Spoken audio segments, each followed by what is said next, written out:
Guess who's back? No, not Slim Shady. Something even more disruptive just walked back into rugby spotlight, and this time it's wearing a designer suit, flashing millions in sponsorship money, and promising to change the sport forever.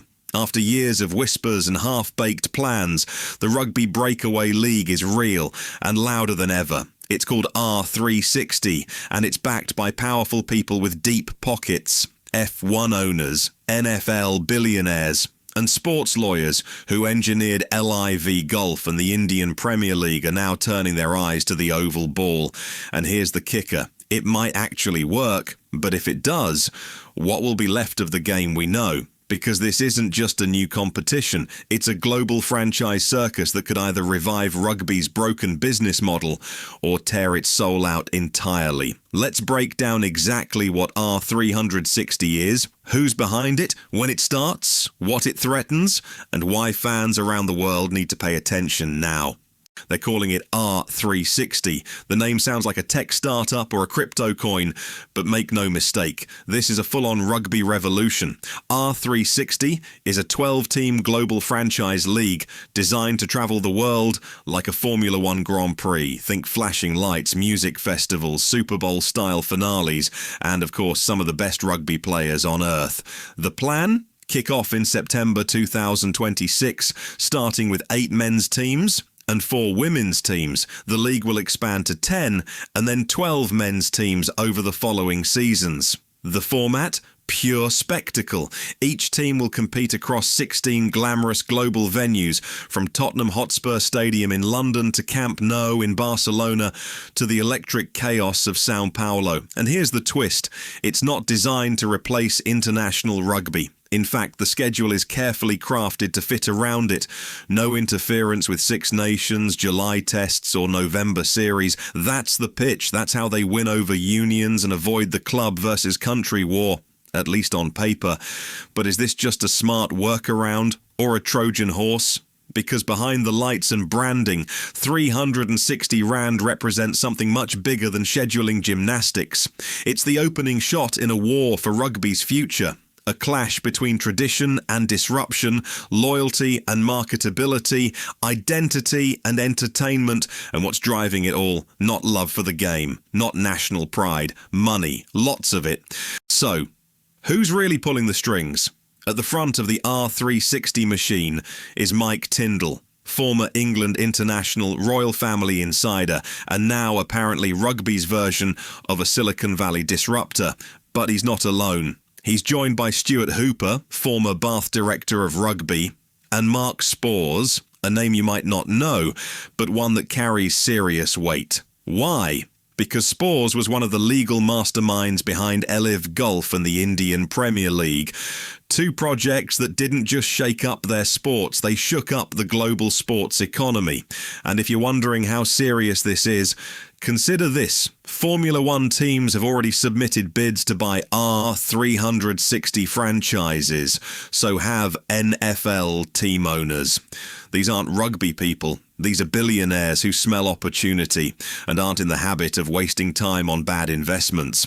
There's even talk of Qatar Airways getting involved, sovereign wealth funds from the UAE circling. It's all here. The playbook of modern sports takeovers. Take a traditional sport, inject global cash, package it for TV, add celebrities, flashing lights, halftime concerts, and suddenly the game you knew becomes something else.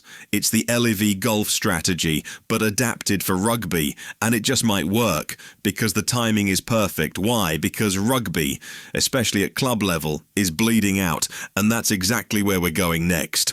It's not just that the timing is convenient, it's that the house is already on fire.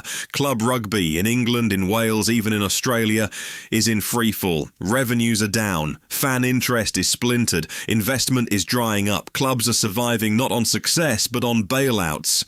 In England, the RFU has become a financial crutch, propping up clubs with extra funding just to keep top players from leaving for France or Japan. Some teams have even collapsed completely, unable to stay afloat in a broken business model. And let's be honest, the product itself, it's struggling. Too many mismatches, too many competitions with clunky formats, too little marketing power, too much reliance on tradition. and not enough innovation. Mike Tyndall said it best. Rugby is feeling the fallout of the last few years, financial mismanagement, declining investment in the club game, and a product that is struggling to evolve. He's not wrong. Even the most die-hard club rugby fans, the ones who live and breathe for the URC, the Premiership, the top 14, have had to admit something's broken. And while France has managed to keep the lights on with deep-pocketed owners and national passion, the rest of the club scene looks increasingly fragile. That fragility is R360's entry point, because when the old world is crumbling, people start listening to new ideas, even ones that used to sound ridiculous. R360 isn't a threat because it's better than club rugby. It's a threat because club rugby is vulnerable and the Sharks can smell blood. And it only gets more tempting when you hear what R360 is promising next.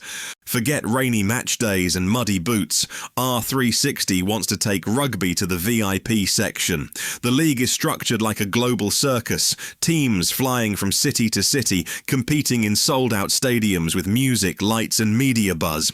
From Tottenham Hotspur Stadium to Camp Nou in Barcelona, it's designed to dazzle. Even the finale is marketed as a Super Bowl moment. It's rugby as entertainment, glitzy, packaged and polished. But here's the question. Can a sport built on local pride and gritty tradition survive being turned into a worldwide spectacle? Because when the identity of a team comes from its city, its fans, and its history, not a sponsor's logo, something important gets lost in translation. For players, 360 Rand looks less like a gamble and more like a lifeline. Shorter seasons, longer rest, global attention, and above all, big money. Many players have been quietly grinding through burnout, injuries and underpaid club contracts. For them, 360 Rand offers what the traditional system can't: security and stardom. They don't have to love the league, they just have to see the upside. And between a bruising domestic season and a jet-setting, sponsor-funded showcase, the choice gets easier every day, especially when one contract can change your life and your family's forever. But here's where it gets messy. Many rugby unions have a hard line.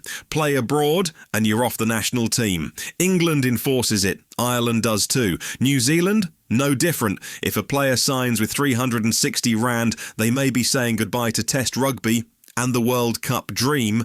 But what if dozens do it together? What if the best talent leaves at once? That's when federations face the real dilemma. Stick to old rules and lose stars, or evolve just to stay in the game. R360 could force unions to choose between control and survival.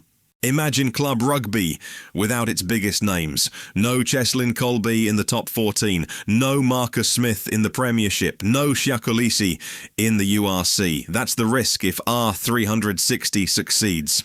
Even if only 300 players leave, the ripple effect is massive. Sponsors chase visibility. Fans follow superstars. TV deals dry up. The leagues that defined modern rugby could become development pipelines, while R360 eats the spotlight. It's not just a new league, it's a new centre of gravity, and the sport might never look the same again. Rugby has always been a game of pride, culture and identity. From the chants of Munster to the storming haka of the All Blacks, it's more than sport. It's heritage, but R360 doesn't care about history. It's here to sell the future, fast, loud, shiny, profitable. And the question now is, can rugby evolve without losing its soul? Fans are divided. Some are excited by the spectacle. Others fear a hollow version of the game they love, one built for TV, not touchlines. Because tradition doesn't sell like hype does, but it's tradition that built everything rugby stands on. And the moment the money runs out, what's left? This isn't just about a new league, it's about who controls the future of rugby. R360 has the cash, the connections and the timing, but the old game has something it doesn't. Loyalty. The next few months could determine everything. If players sign on, if sponsors bite, if fans embrace it, rugby could change forever. So here's the real question. When your favourite player puts on an R360 jersey, will you still cheer for him? Because like it or not, the revolution is already in motion.